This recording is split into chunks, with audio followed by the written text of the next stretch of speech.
Mais regarde sa langue. Waouh. Mais ça c'est le clou du spectacle. Je m'attendais pas du tout à ça.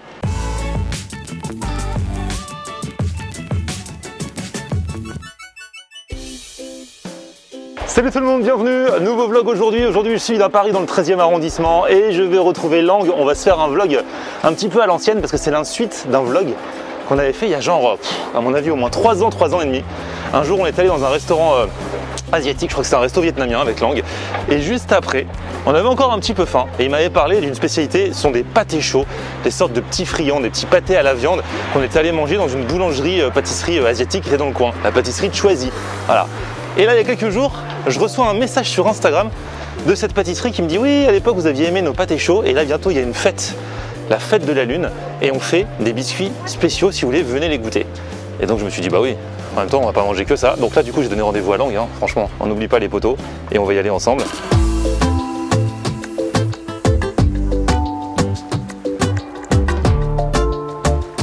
Et regardez qui voilà les amis, il est là, il est beau. L'idole d'une génération est là, Lang.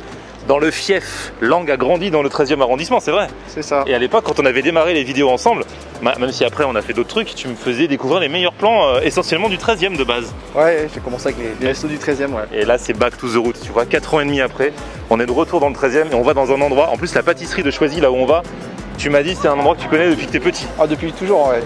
J'ai toujours été là-bas pour manger leur fameux pâté chaud, entre autres. C'est une institution un peu dans le 13e. Ouais, c'est petit, ça paye pas de mine, mais c'est vraiment pour moi les meilleurs. Et c'est qualitatif. Ouais, voilà, tu te rends compte, la consécration, c'est que toutes ces années après, c'est eux qui m'ont contacté sur Instagram pour dire qu'ils avaient vu notre vidéo à l'époque. C'est ouf quand même. Et du coup, là maintenant, c'est eux qui veulent qu'ils viennent. La dernière fois, on était venus comme ça de nous-mêmes, on avait acheté notre pâté chaud. Là, ils disent, on aimerait bien vous faire goûter. Tu connais les gâteaux de lune? Je connais comme ça, mais c'est pas ceux que je préfère. Ah ouais, c'est vrai. C'est assez... Eh ben, ça tombe bien, c'est ça qu'on va goûter. Ah, c'est là du coup? Ah, c'est vraiment une boulangerie, il y a même pas. Moi je pensais que ça faisait un petit peu salon de thé, qu'on pouvait manger sur place. Ah non, tu viens, tu t'achètes à emporter en fait. Ah, ok.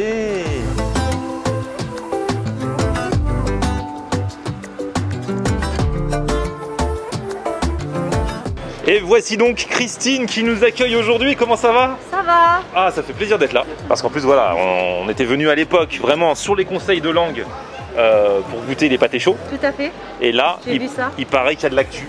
Oui, alors actuellement on est bientôt en pleine fête de gâteau de lune. Alors c'est quoi la fête de... La fête de gâteau de lune, c'est la fête de la mi-automne. D'accord. Donc la fête se déroule le 1er octobre. Ouais.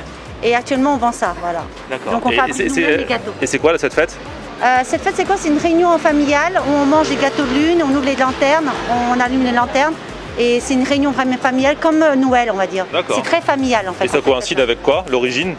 C'est chinois l'origine et après c'est en fait dans toute l'Asie du Sud-Ouest pour fêter la mi-automne, okay, voilà, la bienvenue et puis c'est la pleine lune aussi. Voilà, c'est la pleine lune ce soir-là. Moi je me rappelle quand j'étais petit, il y avait des petites fêtes justement où on se baladait avec les lampadaires. Tout à fait. Justement, il y a même une chanson en vietnamien, mais je chanterai pas. Non, non, ah si, une chanson. Eh bonjour, comment ça va? Plaisir. Bien. À la prochaine. À la prochaine, bonne journée. Ah, vous avez été sauvé par le gong. Il vous a sauvé lui, j'allais vous faire chanter, maintenant il nous a coupé net.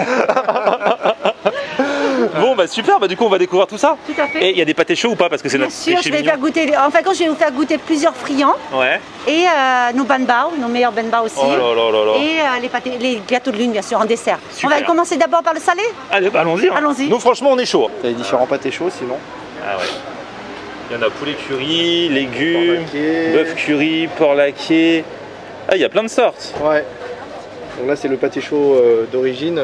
Enfin, ouais, que j'avais. Porc oignon. Voilà, quand j'étais petit, qui est avec une pâte feuilletée, qui est une forme ronde. Et après, je t'avoue que celui-ci, le croissant frit, celui-ci, j'ai un petit faible pour celui-là. Ah ah. Oh là là là là. Et oui, voilà. Oh là là, c'est parti. Oh là là. Donc ça, c'est des pâtés chauds. Tout à fait. Alors vous avez les friands. Ouais. Donc en fin de compte, pâté chaud porc oignon, chaussons porc laqué, beignets au porc taro, chaussons bœuf, poulet curry et chaussons bœuf curry. Magnifique. Voilà. Nous avons aussi aux légumes, mais bon, je me suis dit qu'on n'était pas très légumes. On a une réputation de ne pas être légumes. Je me demande pourquoi. Tartette aux œufs. Ah donc, ouais, tarte aux œufs. Ça, du coup, c'est un dessert. C'est un dessert. C'est d'origine portugais. Ah oui, je me disais, ça ressemble au pastel de nata des Portugais. Fait, parce qu'en fin de compte, vous avez volé.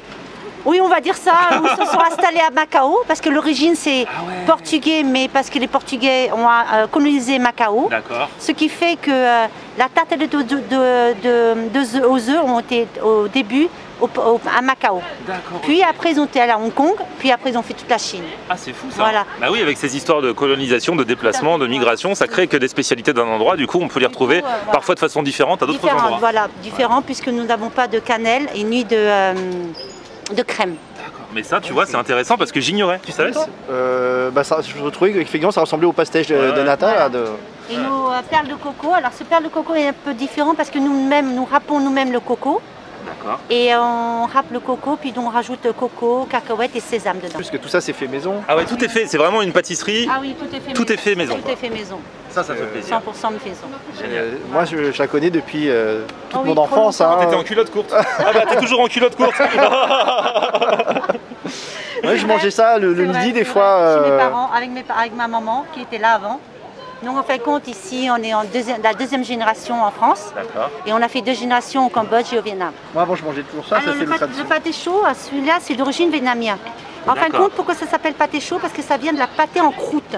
Ok. Vous voyez, l'intérieur ressemble à un pâté en croûte. Ouais. Et donc c'est pour ça que ça s'appelle pâté chaud. Ok. Donc à chaque fois, il faut qu'on demande pâté chaud chaud ou pâté chaud froid. dû au nom. Chaud cacao. C'est ça. Là, c'est un chausson au porc laqué. Donc le porc laqué, c'est un mélange de sucré salé. D'accord. C'est ce qu'on mange dans le restaurant, le porc laqué rôti. Ouais, je vois très bien. Voilà.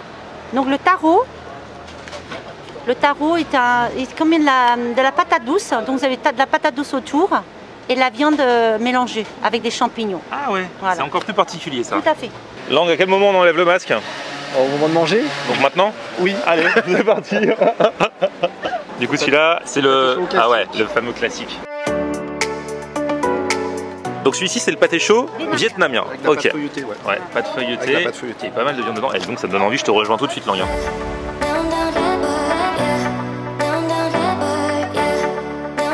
Celui-là je mangeais même à l'heure du déjeuner à l'école quoi. Et t'en mangeais combien? 2, 3, 3, 4, 5. Ça dépend si c'était en 6e ou en terminale. Ça c'est le chausson au porc laqué. Chinois, cantonné pour être précis. En plus ils sont bien garnis à chaque fois quoi, c'est pas juste noyé au milieu du feuilleté tu vois. Bonjour. C'est super parfumé ça. La langue c'est pas tout ça mais celui-ci c'est le laotien elle a dit. Ouais. Ouais. Je connais pas. Celui-là c'est le plus particulier du coup. Ouais. Différent mais ça se mange. Ça se mange. C'est pas trop un compliment ça. Non c'est pas ce que je voulais dire. Ça se mange. C'est la patate douce. Ouais. Donc c'est plus particulier. Ah si c'est super bon parce que c'est mélangé à de la viande quand même. Ah oui, oui. Ouais. Une part de viande. Oh, c'est marrant parce qu'il y a plein de variétés en fait à partir du même base. Ah ouais curry, ouais si ça doit être curry ça. Sympa aussi curry.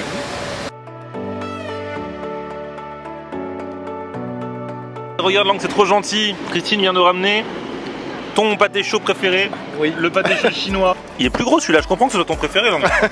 C'est vrai, ils sont plus gros ceux-là non? Non, c'est parce qu'elle est différente. D'accord. Même la farce est différente. Ah ouais. La farce c'est un mélange de porc et d'oignons juste mélangés avec un peu de ciboulette. Et voilà.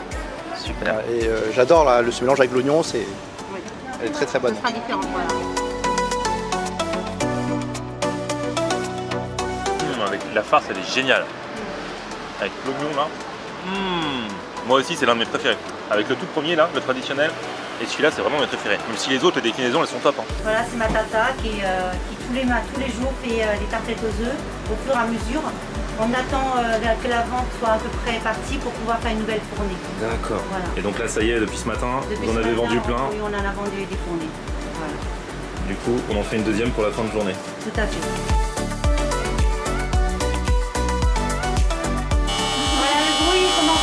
Oh là là, la sirène, ça y est, c'est fini, ça fait 20 minutes. Ah bah vous pouvez pas la louper la sirène. Hein. Non, voilà.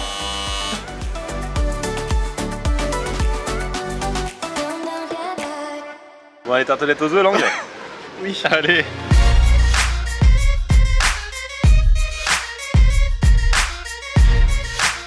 Tu vois la différence avec ceux du Portugal? C'est moins parfumé ceux-là. Parce que le Portugal, comme elle a dit, ils mettent de la cannelle et tout ça. Mais c'est très bon, moi j'aime beaucoup. Est-ce que c'est la même pâte? Pour moi, tout est pareil. Sauf le parfum, un peu l'assaisonnement du truc. Bon allez, avant d'attaquer les gâteaux de lune, perles de coco maison. Avec coco vraiment râpé ici. C'est rare parce que dans tous les restos asiatiques, tu as toujours des perles de coco, c'est un peu le dessert. Mais en général, ils les achètent tous au même endroit et voilà. Là, c'est bien frais en bouche. Alors là, on passe en mode fête du gâteau de lune, là, c'est ça? Voilà, c'est ça les gâteaux? Les gâteaux de lune. Alors, en fin de compte, ici, je vous ai ramené un gâteau de lune aux noix de coco. Très bien. Et là, celui-ci, c'est une pâte feuilletée arc-en-ciel. C'est beau. Au soja et avec un jaune d'œuf à l'intérieur. Du coup, c'est coloré, quoi. Tout à fait. Ah, c'est un petit peu, ouais, c'est une œuvre d'art. Tout à fait. Et là, c'est un gâteau de riz avec du lotus à l'intérieur. Le lotus, c'est comme la crème de marron. D'accord. Voilà, c'est des gâteaux qui ont l'air assez mastoc, quoi. Hein. Tout à fait. C'est bien mastoc. Oui, oui. Il faut partager. Ouais. C'est pas un gâteau à manger tout seul. Voyageons à l'intérieur des gâteaux pour voir comment c'est dedans. Et ça, on mange ça à la fin du repas? À la fin du repas, voilà. Ah ouais, donc... Par contre, ce jaune d'œuf là représente la lune en fin de compte. Okay, c'est pour ça que chaque gâteau de lune a un petit jaune d'œuf qui représente la lune. Ok, un jaune d'œuf dans le gâteau. Tout à fait. En fin de compte, ce jaune d'œuf là est un peu salé. Ce qui fait un gâteau sucré salé. Ah, ça doit être vraiment particulier. Tout à fait. Ah, j'ai jamais mangé ça. En fin de compte, ce gâteau là est très difficile à faire parce que c'est en forme d'arc-en-ciel. Et donc difficile à faire plusieurs couleurs comme ça. Là pareil, le soja comme une crème d'amande et le jaune d'œuf qui est à l'intérieur. Bon, on va goûter des petites parts de celui-là et puis on remportera la suite parce qu'avec tout ce qu'on mange là, ça a l'air tellement fat comme gâteau. Ah, le coco c'est bien. Mais c'est marrant parce que c'est la noix de coco, mais ça donne un peu l'impression de manger une galette des rois aussi. Ah oui? Ouais. Comme une pâte d'amande. Ouais, il y a de la pâte d'amande? Non, c'est bizarre. Un coco râpé frais avec du sucre et de la graine de citrouille. D'accord. Il y a un petit jaune d'œuf. Avec le petit jaune d'œuf salé dessus là. J'aime bien la consistance. Bon là on était passé au dessert, mais Christine a oublié de nous faire goûter un truc qu'on voulait vraiment goûter. Tout à fait, la brioche, le banbao au porc mélangé. Et le banbao en plus ça devient tendance ces dernières années, notamment en France, parce que tout le monde fait des burgers à base de pâte de bao. En fait, ce qui est important dans le banbao, c'est la pâte extérieure. Il faut qu'il soit moelleuse et bien faite. Et nous on le fait très bien, on a beaucoup de clients qui nous achètent beaucoup ce banbao là. Et dedans, du coup, c'est de la viande. C'est de la viande porc haché avec avec un œuf, la saucisse chinoise et des ciboulettes, la coriandre. Ah, il y a tout ça dedans. Il y a tout ça dedans. Ah, c'est génial. Oui.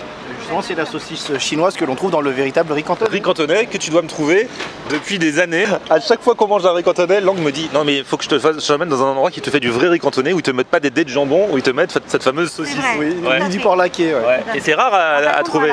Voilà. Oh, regarde ça, Lang. Waouh! Mais ça c'est le clou du spectacle. Je m'attendais pas du tout à ça.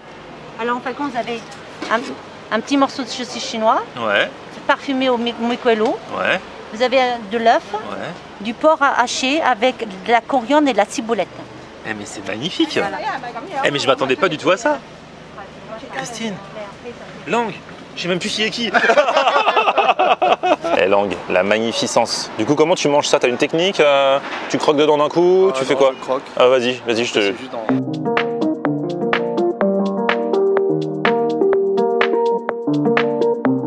Déjà rien que la viande est trop bonne. La pâte du bao au top. Bon, c'est clair que t'en manges pas 50 hein, parce que ça tient bien encore. Ça j'en mangeais 2. Ah quand même. Ah ouais, 2 quand même. Pas 3. Parce que ce qui bourre le plus, c'est vraiment la pâte. Hein. Les saveurs que ça.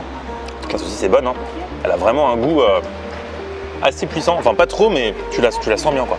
Oh là là, mais c'est quoi ce petit cochon? Alors c'est un petit cochon à base de soja.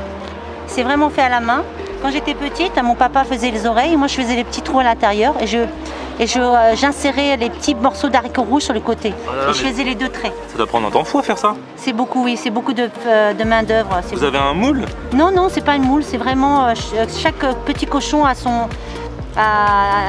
des formes différentes.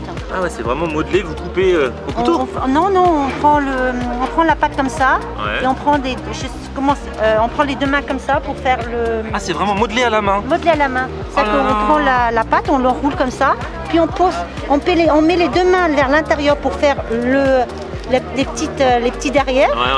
Puis on prend un petit bout de pâte et on prend une baguette pour faire la forme de l'oreille. Et après on l'insère avec une baguette. Ah, c'est minutieux. Voilà. Et sur les deux côtés, c'est 2 morceaux d'haricots rouges qu'on insère. Et on fait 2 tripes sur le cochon. Félicitations, voilà. parce que franchement, ça doit prendre un temps fou à faire ça. Ça met beaucoup de temps. Ah ouais. Au lieu de faire des pâtes modelées pour jouer, si j'aurais fait ça pour manger. Les enfants, on fait des petits cochons ce soir. Bon bah on repart avec des provisions Lang, hein. Franchement, en même temps. Merci beaucoup Christine, c'était super. Je vous mets l'adresse dans la description si vous voulez venir. C'est ouvert quasiment tous les jours. Et en plus à l'approche de la fête, si vous voulez tester les gâteaux de lune, et ben n'hésitez pas. Merci pour cette découverte, hein. Merci à vous. C'était vraiment génial. Merci. Et encore un grand bravo, quoi. Ça fait trop plaisir. Merci. À bientôt. À bientôt. Salut. Salut. Ciao. Ciao. Au revoir. Lang, merci à toi aussi. Plaisir pour moi, Florian. Franchement, c'était trop bien. Bon, on se retrouve bientôt pour de nouvelles aventures. Et puis, petit pouce vers le haut si vous avez kiffé la vidéo. Vous abonnez à la chaîne. Et puis, on se retrouve sur mon Facebook, c'est Florian en air. Et Twitter, Snapchat, Instagram, c'est Florian en air. à plus, ciao. On aime regarder Florian on air. Ok. On aime regarder Florian on air. Ha, ha, ha. On aime regarder Florian on air. Alors tu dis quoi Florian?